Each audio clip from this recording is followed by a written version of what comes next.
Chers amis et collègues, je ne peux pas quitter Milan et la Lombardie, mais ces journées de travail est très important. Et si je ne peux pas être avec vous physiquement, je veux être avec vous virtuellement. Et je suis ici pour introduire la deuxième table ronde de notre importante journée de travail. Bon, voilà. Le thème de notre table ronde est comment développer et valoriser la vision commune, l'identité spécifique de l'ICOM et de la communauté des professionnels des musées. Premièrement, je veux dire qu'on va parler d'un thème qui est lié, bien sûr, au débat sur la définition des musées, mais il va bien au-delà de ça. Une association professionnelle et une communauté professionnelle peuvent avoir un futur seulement si elles sont capables de valoriser leur histoire et leur mémoire commune, si ont une tradition d'idées, de références culturelles et d'éthique bien partagées.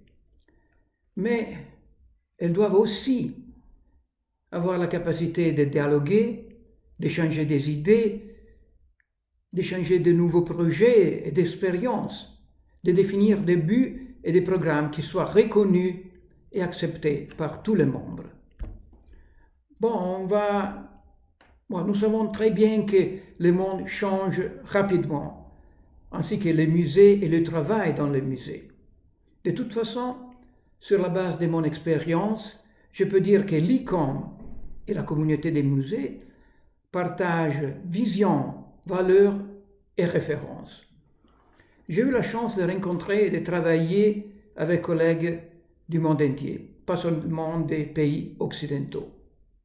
Dans les dernières années, je suis allé aussi dans des pays asiatiques comme Népal, le Pakistan, la Chine, la Corée, dans des pays d'Afrique comme l'Égypte et la Tunisie, et dans de nombreux pays de l'Amérique latine.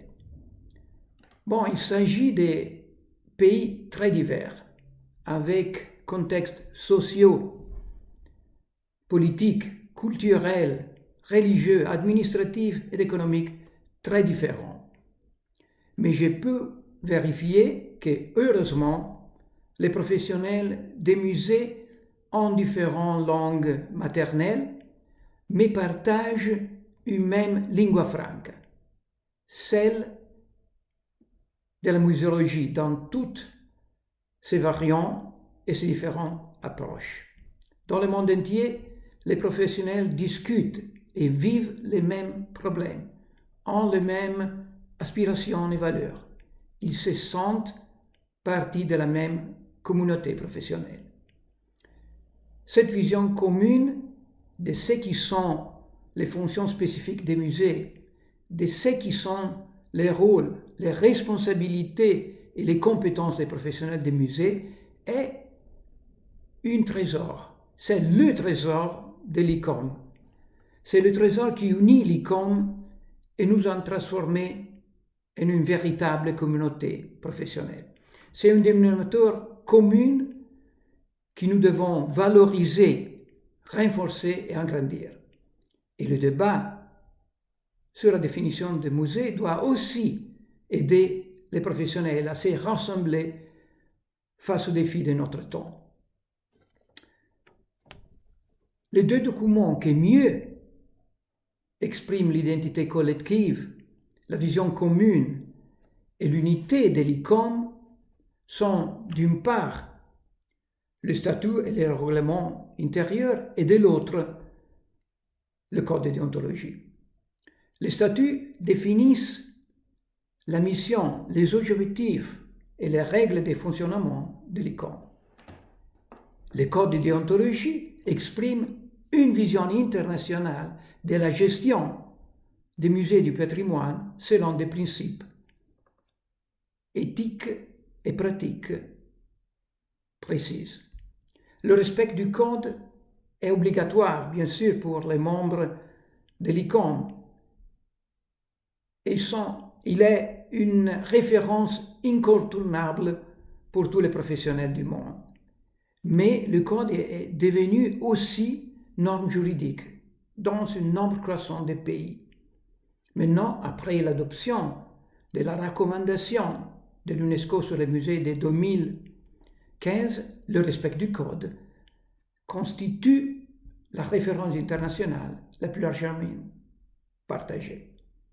Bon, ce n'est pas un hasard que ces deux documents identitaires de l'ICOM contiennent soit la définition de ce que c'est un musée, soit de ce qui sont les professionnels des musées.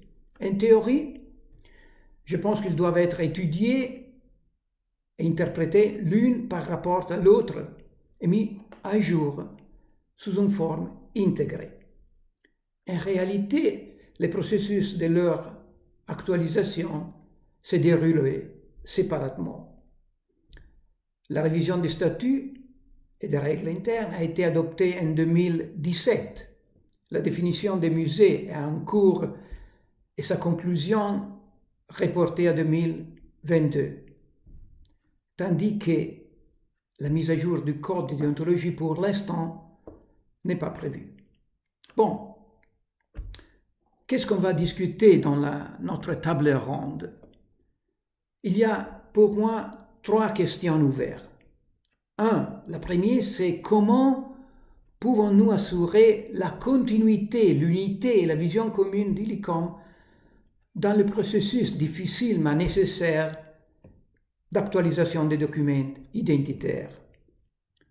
Comment s'assurer que la révision soit participée par les comités et la communauté professionnelle?